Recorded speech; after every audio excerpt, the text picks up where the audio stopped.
Hey, ambitious dentist, welcome to Start Your Dental Practice, the show for existing and aspiring dentists to take your dental practice to the highest possible level. I'm your host, Jonathan Van Horn, CPA and ABV, founder of DentistMetrics.com. In every episode, we aim to demystify the how to start a dental practice problem by bringing on world-class dentists, influencers, and consultants in the dental industry to pick their brain about how to get past the barriers involved from going from no practice to being a practice owner to owning your own successful dental practice. It's no secret that virtually every potential patient for your practice spends hours online searching for that perfect dentist before picking up the phone, which is why it's absolutely critical for you to have a professional looking website. Gone are the days where a few generic stock photos and stale mission statements are just going to cut it. Nope, not in 2016, guys. So your website is an extension of your front desk. Is it welcoming and friendly? Is it simple and to the point? Or is it confusing and bland? Taking your website seriously can truly be the difference between struggling month to month or having your phones ringing nonstop. So today's guest is Mike Pedersen, founder of AZNetMarketing.com, and he has helped hundreds of practice owners perfect their website and make them stand out online. So here are a few things you're going to hear about today. The number one metric you should be tracking on your website, why generic stock photos could really hurt your business and what to use instead, one minor tweak that can significantly improve your website's SEO, 3 usability issues your website probably has and how to fix them, how Facebook marketing could drastically change your business. And at the end of the episode, you'll find out where you can get a bonus that will help you optimize your website for online success. So to be sure to listen all the way through that to get access to that. As a quick reminder, it is going to be, as I record this, is September 28th. You have just a few more days to register for the Voices of Dentistry event in Nashville this January 2017. If you register before the 1st of October with the code word START, you're going to get a couple $100 off of the registration fee. This is an event like no other.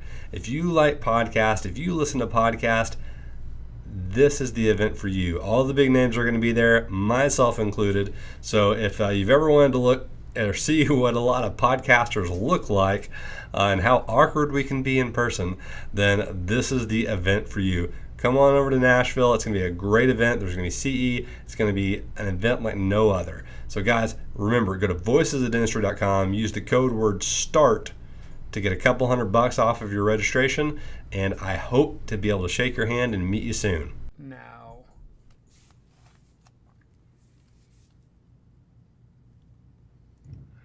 Hello, ambitious dentists. Today I have with us Mr. Mike Pedersen with AZNet Marketing. Mike, thank you so much for coming on today. Jonathan, it's a pleasure.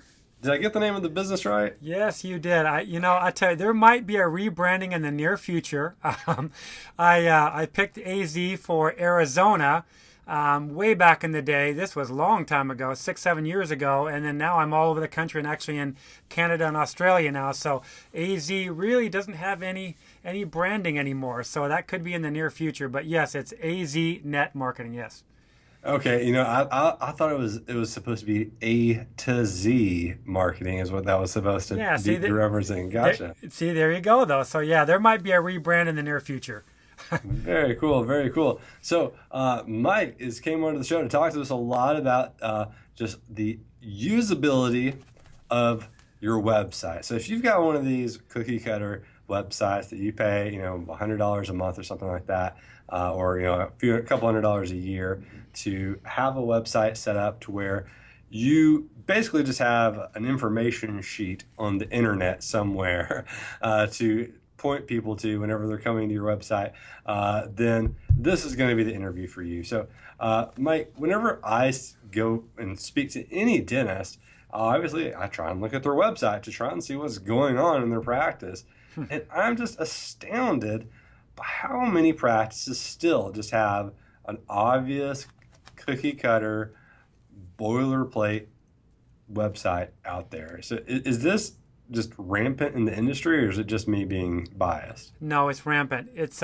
unfortunate, but and dentists know what they know, and it's one of those situations where I think it's gotten so critical now that everything is done online, including searching for local businesses or services like a dentist. That I always tell the dentist, your website is your online storefront. So I want them to visualize the front of their dental office, right? And if it had cobwebs in it, and the door didn't open all the way, and half the door was broken, and all these different things. Picture if you had an outdated website that hadn't been, touched for years, and that hasn't really been updated to current best practices. I mean, people are that's going to be reflected upon the services you offer in the person's mind. So when they land on that website, they've made a first impression, and typically, unfortunately, the next action for them is to hit the back button and get right on out of there.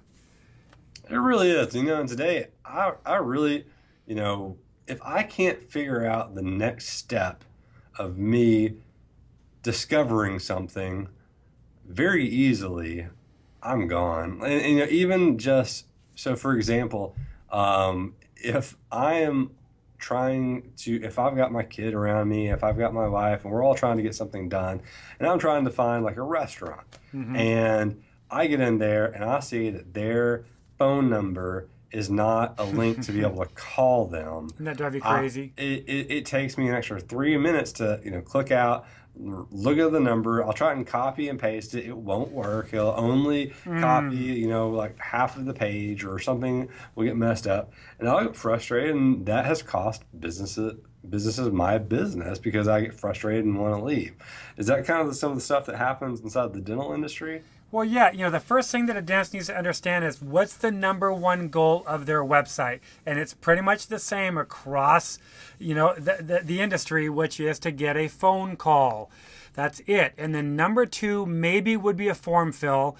But we found out working with hundreds of dentists that the form fill, not so much. It's people just won't take the time, especially if you've got a form that is asking them to fill out a lot of fields. Maybe eight or more fields. People aren't going to do it. They're not going to do it. They want to talk to a human being when it comes to such a personalized service like dentistry. So you always need to understand the only reason to have that website is to get the phone number. Now, does that mean don't invest much money in a website and just plaster some big honking phone number? No, because people are in research mode. They want to consume some content. They want to find out about the dentist staff. They want to take a look at the office. There's many components on a website that the visitor is going to want to check out first before they pick up the phone. But unfortunately, when they land on the homepage, statistics show you have got 5 to 10 seconds to grab them, or they are gone. And let me just tell you one big usability issue, Jonathan, right now that is rampant across the internet. And unfortunately, a lot of the big box dental marketing companies are producing these types of websites, which is the big image that takes up the entire first fold of a website. And even to make matters worse, the image is of some stock, beautiful person that isn't even a patient, that's not the staff, that's not the dentist. So there is no connection to that when that visitor lands on that page, they don't know what they've landed. They don't even know if they've landed on a dental website. They're looking at this huge picture of this beautiful woman or a good-looking guy. I mean, they don't even know they're on a dental website. So please, dentists, go back on the web, pull up your website and see if that's mistake number one is, do you have a big image that's taking up the whole first fold of your website? Second, on top of that image would be, make sure it's not a slider image, please. And this is rampant across the internet where these images are sliding across the screen. People nowadays, it's very disruptive to your mind and to your eyes.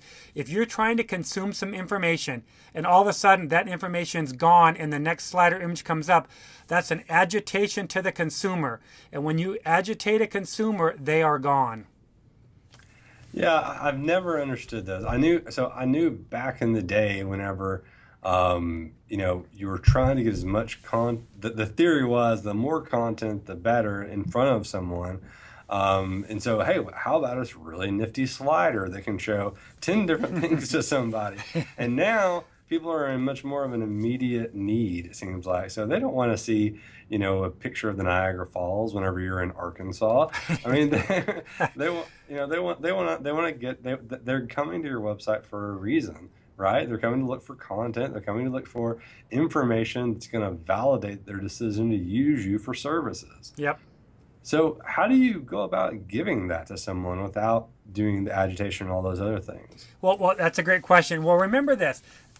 This is unfortunate, and I ask this question to every dentist I get on the phone with, and I've been on 3 calls this morning, 2 with prospects and 1 with a client. But unfortunately, in dentistry, here's the issue. Most people don't even want to go to a dentist, right? They don't want to go to a dentist. They don't want to spend the money for a dentist. So when typically does somebody get on the internet looking for a dentist? When they have a need, and that need could be a toothache. That need could be they're embarrassed from their smile, and they've got some outing. They've got a reunion they're going to. They're getting married. They've got, and all those things are related to one thing: emotion. It's emotional. And so when somebody lands on a dental website and it's got this stale content that says, welcome to, Johnson Dental, right? That provides no value to that visitor. The visitor wants to know in a very quick time period, what can you do for me, and are you the right person for me to call? And the way to do that is in the first fold of the website to provide some benefit-laden bullet points, or even just a couple of lines of content that really reach out to that emotional person, because you've got to get in the mind of the consumer if you want them to take action. And I love consumer behavior. I've got probably 50 books on consumer behavior in my business library right now as we speak, because if you don't get in the mind of the consumer, you're not going to present the right information for them to take action. So what type of information? You said benefit-laden checkpoint or bullet points. Bullet points. Yep. What type of benefits are people? What type of benefits do people gravitate towards? Okay. Well, number one, think about it. They're in pain, right? They're looking for a dentist. Maybe they haven't been to the dentist in 3 or 5 years. They're in pain. They want to know you can take care of their pain, right? So you've got to have some kind of a sentence in there without me writing the copy right here on the podcast. You've got to just you've got to reach them at that pain point. So you've got to talk about emergency dentistry. You've got to say same day appointments if your practice can handle it. Because if somebody's in pain, they don't want to call a dental practice and book an appointment for a week from now, right? Mm-hmm. They want to get in now. Now, is that possible with a lot of dental practices out there, especially the ones that are doing very well? Probably not. But do you want to at least have some information on there to say that we'll do the best we can to get you in same day, right? Something to that aspect where you're empathetic. You're letting them know you're going to do the best you can to get them in the same day. So that will give them enough inclination for them to possibly pick up the phone and call you if you have that kind of content right away on at the top of the page. That other emotional point about embarrassed to smile, right? Has something about, we've got some websites we've created lately that are really cool that I'm going to give some of my trade secrets away right now. So we've got some big buttons at the very top of the home page, big buttons that say, I'm embarrassed to smile, click here. And they click right there and go to a landing page that talks about, veneers and crowns and teeth whitening. But see, we're grabbing them right away and sending them into a funnel. We're sending, we're taking them, their specific need, we're taking them by the hand and say, follow me, right? And 99% of dental websites do not do that. They all look the same. They have the stock model. They even have literally the same stock models on all of the websites out there. The same guy, the same woman, the same family picture on every single website. So there's no branding even. So when you want to talk about what makes you different in your marketplace, what is it about you? Well, it's called brand. What's your brand all about? And that's when you build a custom dental website, you can showcase that brand. I love it. And so does that help you whenever you're trying to focus on building a certain aspect of your business? Like, so for example, they said implants or veneers or something like that. Is that how you direct visitors of your website towards ending as a scheduled appointment? Absolutely. Jonathan, that's exactly it. So what we typically try to do when you design a website is I always ask the dentist, what's your top 3 to 5 services, the ones that you want to attract the most patients in? And a lot of them would be Invisalign, dental implants, smile makeovers, whatever that may be. But then you want to showcase those near the top of your page. Even if there's just like a little bit of scrolling, you want it to be pretty easy to find right on that home page. And then we call it a funnel. Then you direct them, you take them by the hand, they click on that link, and they go to a specific landing page about that topic and how that dentist can help them achieve their goals, whether it's dental implants, whether they've got a toothache, whether they're looking for a smile makeover for a reunion they're going to. You take them down that funnel, and then we call it the slippery slope. So once they land on that landing page, you've got uniquely written content, unlike most dental websites that have cookie cutter duplicate content from all these these companies that just slap up the same content over and over again. You want to have your tone, your brand, your emotion, your empathy in your content, and that doesn't mean you necessarily have to write it. We provide a content marketing service, and we interview our clients first to get the tone, to get the feel for it, and then our experienced writers write the content based on the questionnaire they filled out. So we really are getting as close to we can as knowing everything we can about the client to write that kind of copy. But when you write the copy on that landing page, you're just taking them by the hand, saying what you can do for them, and you're inserting strategic calls to actions throughout that copy. And Jonathan, you do a great job on your website with that. When I first saw your website, I threw my hands up. I said, wow, this guy's got it. You understand marketing, which, kudos to you. But most web pages don't even have one call to action. They don't even say what the next step is. They don't have a phone number on the page. They don't have any verbiage that says, contact us today to schedule your smile makeover consultation.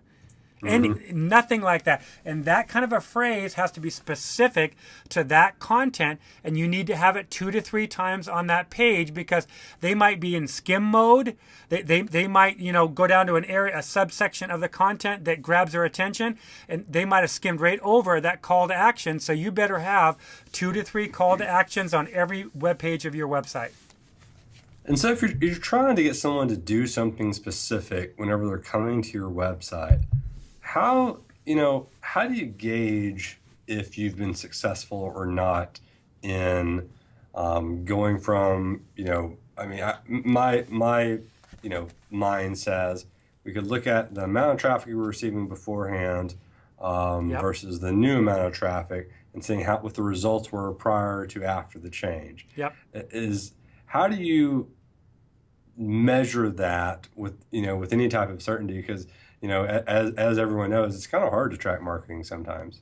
And you being a CPA and a number cruncher, this is a great question. It's called call tracking. And so what happens is when you get call tracking in place, unfortunately, again, with a lot of the dental websites out there, a lot of times their phone number is in an image which Google can't see. And the tracking code we use, which is Google compliant, only converts text phone numbers on a website, text-based phone numbers. So when you've got some banner at the top of your website, and it's an image, and for you dentists listening out there, one way to see if it's an image or not is scroll your mouse over your phone number, hold down the mouse, and try to drag it and see if the whole thing slides. If that whole thing slides, that is an image that Google can't see the phone number, which is critical for search engine optimization. And there's no way you can do call tracking unless you did a unique call tracking number in the image. But you don't want to start having multiple phone numbers on your website. That's too confusing. But if you have call tracking in place and you've got a script like what we use for ours, that number will rotate automatically. They won't know it, but the minute they land on that web page, that text number shows the call tracking number, which is Google compliant. Now we can track how many phone calls you're getting per month. And that's a really important number that is 100% accurate. It's 100% accurate. You're not relying on the front desk person with a little notepad to say, how did you hear about us? And then they've got to write it down and keep it. You've got call tracking in place. And so by being able to gauge the effectiveness of the website's ability to turn a visitor into a phone call, amongst all of these different practices, I've got to imagine that gives you some pretty good insight to what makes that number improve or not. Yes, absolutely. Well, and also the call tracking we use records the phone call, so you get some internal use out of it. You can see how well the person's doing that's answering the phone. And we've got nightmares. I mean, nightmares of the wrong person answering the phone for the dental practice, basically pushing patients away, pushing them away because they just weren't the right empathetic person on the phone. So that's another thing, is to be able to listen to some of these recordings for sure. But definitely, you said something, Jonathan, that was really important. And I want to get this straight. And I don't want to get it off tangent here and talk about SEO, but one key factor is, are you getting more visitors to your website on a monthly basis? And then are your new patient numbers going up? Those are two numbers that go hand in hand. If you're getting an increase in unique visitors on your website via Google Analytics, you should be getting more phone calls. If you're not getting more phone calls, it's the website, it's the content, it's the usability of the website. It's not designed to get conversions. If your unique visitors is going up and you're not getting more phone calls, now you have to reevaluate your website. Very interesting. And so as far as, being able to actually generate, phone calls from the website, what kind of power does the website have? I mean, can it really give you a lot of patients every month? I mean, what are some success stories? We've got a client here in Chandler, Arizona, and Chandler is population. It's like 150,000, 200 maybe, so it's medium size. It's not real small, but they're getting 32 patients a month right now from the internet. And that's a good number. That's a solid number. They're happy. We're happy. We're always trying to get that number to get bigger. But we always talk about, what is a new patient worth to you in revenue? Mm-hmm. And the conversation I always have is, do you know what a new patient is worth to you the first year? We call it first year new patient value. And that's a number that dentists need to know. And you can use software to do that. Some of the new software out there, and I'm not going to plug any software programs out there, but there's some that track that to the T, which is really amazing. But most dentists that have been in practice for a while, just in your mind, think, okay, we get a new patient, they've done a cleaning, they've done x-rays, we find some issues. What are these issues? 3 cavities, they need a crown, they need an implant, they need an extraction, whatever it may be. On average, what does that new patient look like the first year? And it's pretty easy to come up with a number. And the number that we've come up with all of our clients is, on the low end, and this is really for dentists in small areas, on the low end, $800 a month per new patient, $800 for the year per new patient. And on the high end, it goes crazy, right? If you're in, we had a Fort Worth dentist, and that's a real sort of vain area of the country to live. Fort Worth, everybody's worried about how they look. It could be in the thousands, like $2,000 to $3,000 is what a new patient's worth, because they're going to come in, do some veneers, they're going to do a couple of crowns, an implant. So when you have that new patient number, that new patient value, then you can look at your ROI and say, well, okay, if we're getting that dentist 32 new patients a month, and their new patient value is $1,600. Mm-hmm. So do the math, right? So 3,200 times 1,600. I don't have a calculator. You're a numbers guy, but that's new revenue per month that client's getting. And I don't know what it is. I don't have a calculator in front of me, but it's substantial. About 50 grand a year. 50 grand per month per year per month. Right. Yeah. So that's not per year. 50 times 12 is what? 600,000 in additional revenue. Something like that. My math. Yeah. So, when you think of, paying, if you're investing, if you do a ROI and you're investing, $2,000 or $3,000 a month in marketing, $4,000 or $5,000 a month, but you're making $50,000 a month, I think you'd be pretty happy with that. Oh yeah, absolutely. And that's not the only avenue of patients coming in from that, right? There's other areas where having the website being set up, you can do some things to, give a boost to the amount of people coming to see your website too. So let's kind of talk about that. How do people find the website? Well, you've got several different options. Number one would be search engine optimization, and I always tell clients when we get talking about this, my goal is to manage their expectations. And SEO, depending on search engine optimization, short for SEO, is it's a long-term investment, because depending on the competitiveness of the area and depending on your current situation, it's going to take time to clean up the mess, meaning they've got probably inconsistent listings across the internet. If, let's say, they're ranked page 3 or page 4 for, Salt Lake City dentist. Well, you're not going to get to page 1 overnight. It's going to take work, effort on our part, and it's also going to take a little bit of effort on the dentist part too, where we're going to ask some things of them. Not very much. It's pretty much hands off, but that's what we did for this Chandler client. Is we got them near the top of Google, and our job is to keep them there. We need to get them to survive all the updates that Google does, and that's part of our job, to get them to get through these updates and stay at the top. But another thing would be Facebook marketing. Facebook marketing is super, super targeted. I mean, the great thing about Facebook marketing is, let's say you're going after dental implant patients, and let's say you have the ideal patient. It's the 58-year-old female, that's retired, that shops here and buys this magazine, and you can do some really fun targeted stuff to go after that demographic for a specific service you offer. So Facebook marketing can be very, very effective. You've got Google Ads. What worries me about Google Ads is you can go through a lot of money very, very quickly. Google clicks are getting higher and higher all the time. They're getting in the $5 to $10 to $15 a click range.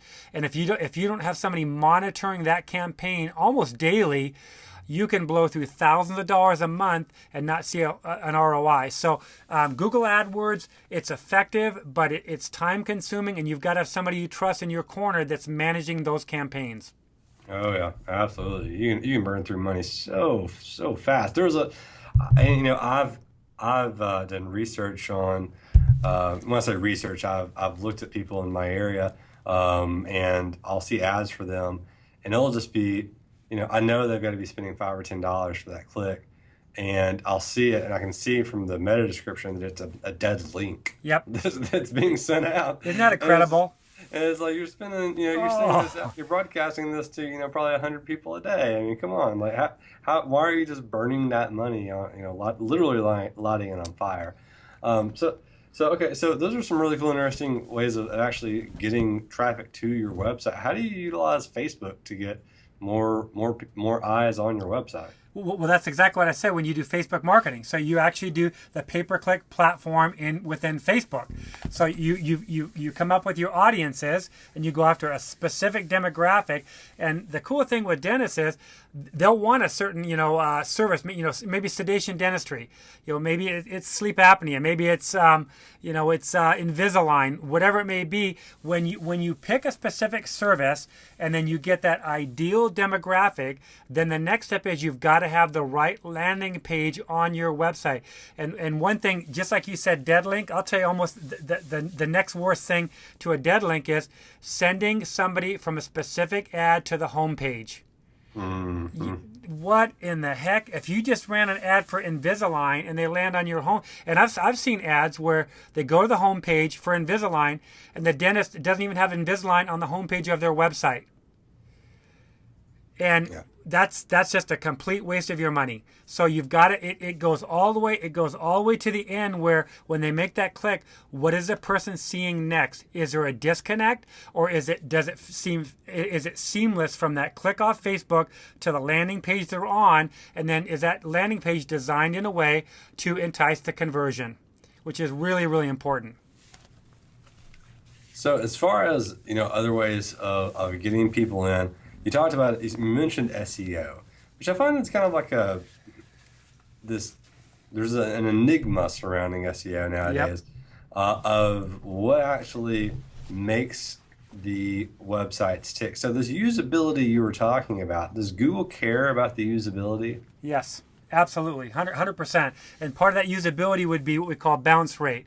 And so Google, if somebody lands on your website and they leave it within the first 5 or 10 seconds, and the average is 20 seconds, it might even be shorter than that now, but if people land on your website and then they leave in 5 or 10 seconds, Google charts that, and that's called bounce rate. And if you get a bounce rate that's that high, Google basically devalues that web page.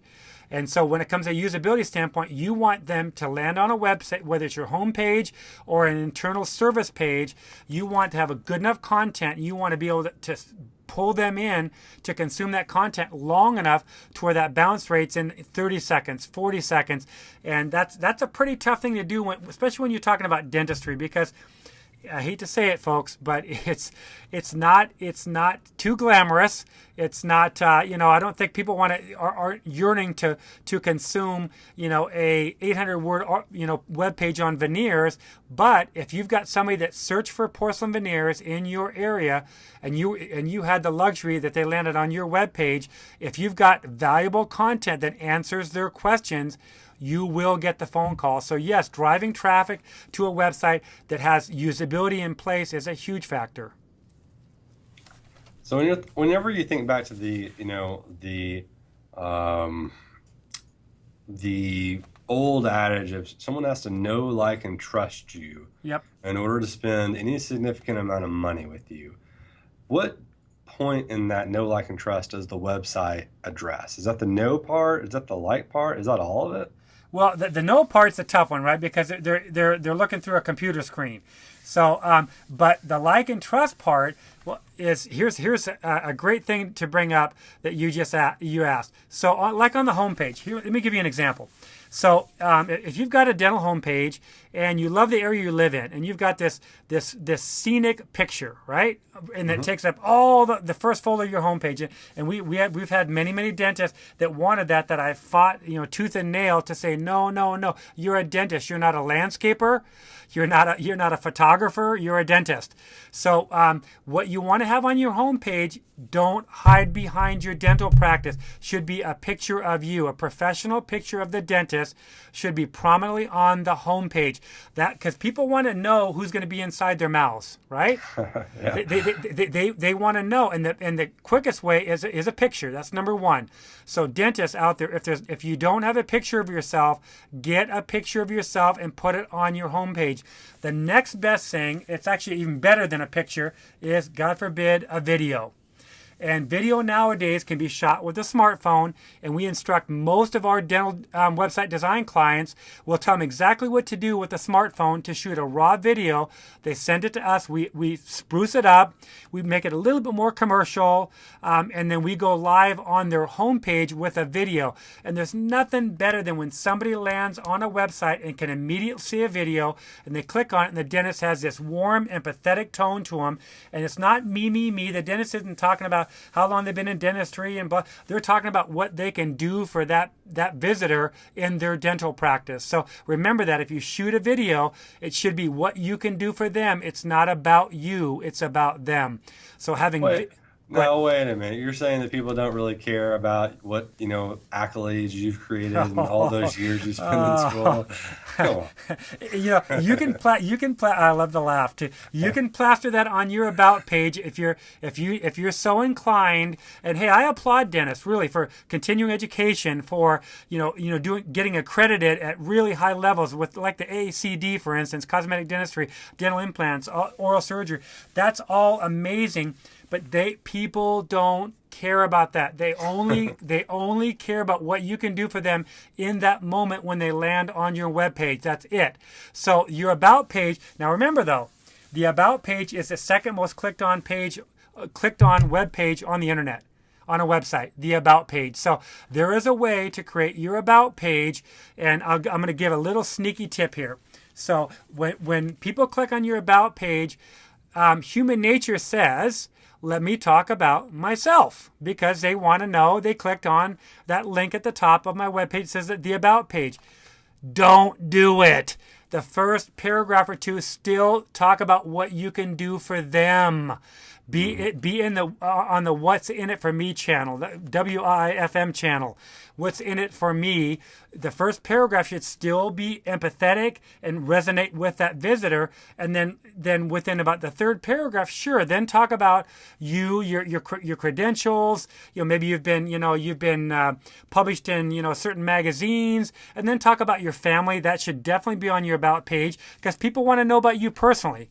And again, on your about page in a dream world, shoot a video. that's where you've got a chance to, again, empathize with the visitor and just let them know what you're all about and what some of your personal likes are. Video is exploding on the internet. Over 60% of internet content is consumed via video now, and that number is going up. So you've got to get video on your website, dentist. You have to.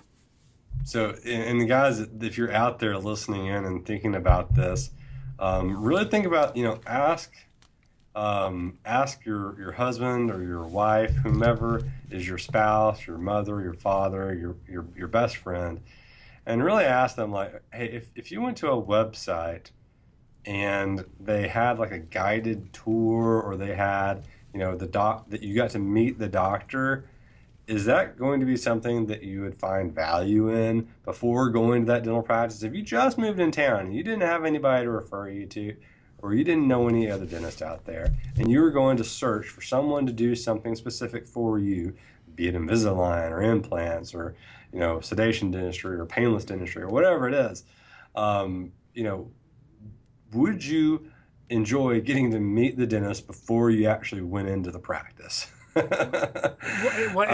And you say that, Jonathan, and I think it's brilliant. I love the lab, by the way, because we know where you're going with that. Just remember, this speeds up the process. This removes barriers right off your website. If you shoot a video and talk in that camera to that person, you've closed the gap for them to pick up the phone and call you. And I can tell you lots of stories I have with dental clients that we've done videos for, where they shot them in their office. And so they shot the raw video, sent it to us. We've got a cosmetic dentist in San Diego that landed a $20,000 cosmetic case 5 days after he went live with one of his videos. 2 weeks later, landed a $15,000 case a week after he went live with that video. And so he sent me a text message that I took a screenshot. And Jonathan, you'll die with this. You'll get a good laugh out of this. But this is how competitive I am, even with my current clients. I took a screenshot of that text message, and I texted it to all of my current clients, and I said, do you think you should get a video up on your website? And I had them read what that dentist sent to me. He texted me. He got the $20,000 case and the $15,000 case. So I took a screenshot and sent it to all my clients. Yep. To get them to do video. If that isn't enough right there, and that's not a concocted text message. I kept my client's name in there. It said his name. It was a text message, full screen. You've got to start considering video. And hey, docs, if you don't want to be on the video for whatever reason, you're older, you're just not comfortable with the camera, get somebody in your office that's willing to represent your brand and get them to shoot the video. Because some video is better than no video. It's so important. So many people, you're making me think, I got to get a video up on my website. Yeah, you're a good looking dude, man. You ought to have tons of video. Tell my wife that. So that is definitely something that seems so simplistic. Like, of course, that's a good idea. I don't know why more people don't do that. And because it's just a way to be, like I said, it's removing the barrier of someone knowing you and getting to the point, following down that path of no locking and trusting. And I say it all the time to people, because a lot of people, they think that they'll just send out like a mailer, for example, and they're going to get, 50 implant cases next week. And it's like, nobody wants, no amount of 5-cent mailers are going to make someone decide to come spend $5,000, $10,000, $20,000 with you. No. You're going to have to be able to get just a little bit farther down the road. I mean, that's not even knowing you. That's just learning of your existence. Awareness. Really. Awareness. Yeah, awareness, exactly. Yep. So, the video is a fantastic way of doing that. It's so much more engaging, and it really allows you to show people what it is they should be expecting. It sets an expectation of what the practice really is, which is a great way to define the people that are going to be coming into your practice. So I really think that's just fantastic advice, and everybody should listen into that. So, so what else have we not covered about the usability of the website that is just imperative for people to know? Oh, okay, so let's go back. I can go on and on and on about this, but even on the home page, The second most important thing from a website, from a visitor standpoint, first is the phone number. Second is your location, a map. A map, folks. And you've got to have a good clickable Google map on your website. And it's got to be on every page of your website, because if you've built out your website correctly, which most of the websites are not built correctly, so they won't get a lot of internal search results. But if you've got like a really good veneer page and you're ranked near the top of Google because of the content you produce on that veneer page, you need to have a map on that page. The best place to have it is in the footer. It's not. It doesn't detract from your content. You could have it. Okay, I don't want to get too technical. The footer, folks, is the bottom part of your website, and typically it's a different color. A lot of times it might be a darker color. Then you've got some links like to your home, your about page. You've got your name, address, phone number. You've got your hours. If you don't have any of those, call me because you need another website. So, but you have to have a map on every page of your website, because the most important thing when somebody's searching for a local service like a dentist is, where are you located? How far do I have to drive to get to you? And that goes back to search engine optimization, Jonathan. I can tell you something really quickly. A lot of dentists want to rank for these big terms like, I'm from Portland, Oregon originally. Now I'm in Scottsdale, or even Scottsdale dentist. Well, Scottsdale is really spread out. We live in what we call the valley down here in Arizona. It's really spread out. And Portland is really spread out. Why would you ever want to rank for that main term when somebody lands on your website and looks at your location? If they've got to drive over 20 minutes, I'm sorry, they're not coming to you. They're not coming to you. They're going to find somebody closer. It's about location and convenience for the visitor. So that would be another usability factor, would be have your location on every page of your website, and a convenient place to put it would be in the footer, which is out, because the footer is what we call a site-wide feature. That means it's on every page. It's just built in. It's on every page of your website.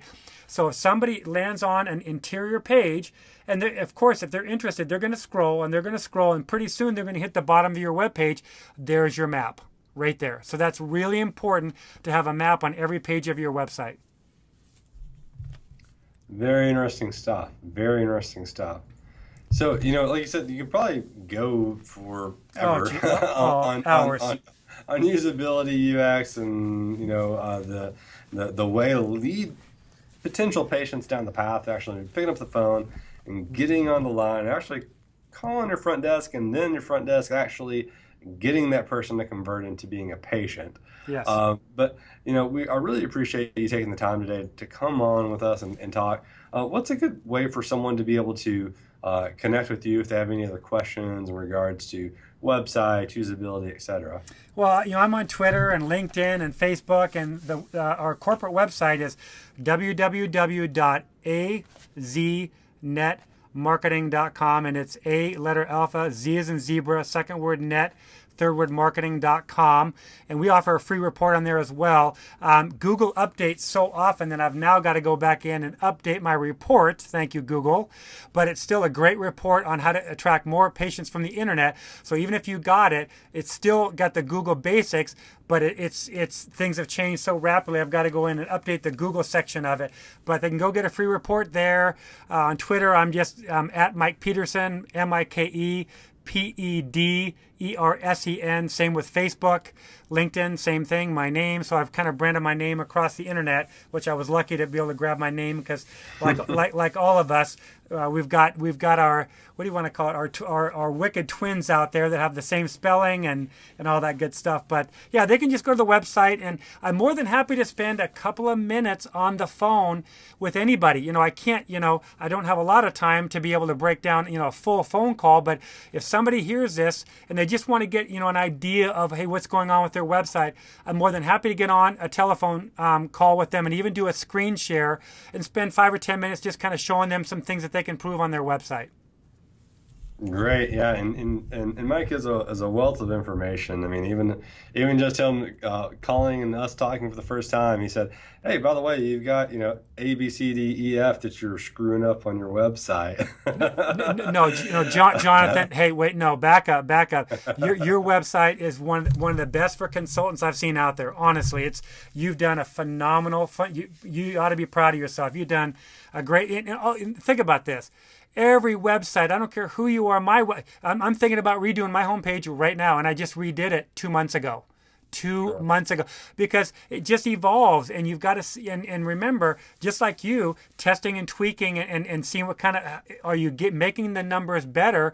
You should never really sit on anything, and when it comes to websites, you should be updating your website. Now I don't want to scare people away by saying redesigning the website, but you should be updating your website every couple of months, if not once a month, with something new, something valuable, and every 6 months to a year reevaluating your homepage, because there's a way that even with us that we can redo a homepage, and a lot of times once you start doing the homepage, it kind of turns into a whole project. So you've got to really define the metrics there when you do web design. But if your website isn't converting, you need to make a change. Don't sit on a static website. Love it. And Mike, again, thanks so much for coming on the podcast today. And thanks for what you do for the industry. Hey, thank you. I appreciate it, Jonathan. Have a good one. A special thanks to Mike Pedersen for sharing so many tips and tricks to improve your website. Just one of his tweaks could be a game changer. Remember, your website is such an important part of marketing for your dental practice, so make sure you implement some of Mike's suggestions. To get you started, Mike has generously offered his free dental marketing report that breaks down the essential elements and strategies of the perfect website and online marketing strategy. To get that bonus, simply text PRACTICE to 33444. Again, that's PRACTICE to 33444, or visit startyourdentalpractice.com/bonus if you're outside of the U.S. You'll also receive updates on the latest episodes of Start Your Dental Practice, helpful tips for owning and running a practice, and promotional opportunities direct to your inbox. So that's it for today's episode, but that doesn't mean that the learning and implementation have to stop there. I've created a free report called The 15 Numbers That Will Make or Break Your Dental Practice. This report has been downloaded over 1,000 times by dental professionals. So if you want your free copy of this report that's going to outline what the most important numbers are in any dental practice, and it also includes how to look at your numbers, how to set goals, has a whole slew of really important information that is the culmination of all of my experience as a dental CPA, then just go to startyourdentalpractice.com/free gift. That is startyourdentalpractice.com/free gift. And so that's it for today, Ambitious Dentist. Again, I'm Jonathan Van Horn, CPA and ABV. I'll see you next week with another world-class practice owner or consultant that will help you start your very own dental practice. Thank you guys so much for being a part of the Start Your Dental Practice community. If you enjoyed today's episode, please do me a favor and go to startyourdentalpractice.com/iTunes to leave your honest feedback and review on iTunes. It's going to help me create a better experience, a better show, a better podcast for you, the ambitious dentist. Your feedback really does help, regardless if you like the show today or not. If you didn't like the show, let me know, because it's going to help me create a better show and podcast for you. Lastly, if you know of anybody that would benefit from today's episode and today's content, today's guest, please feel free to share with them on social media or through email.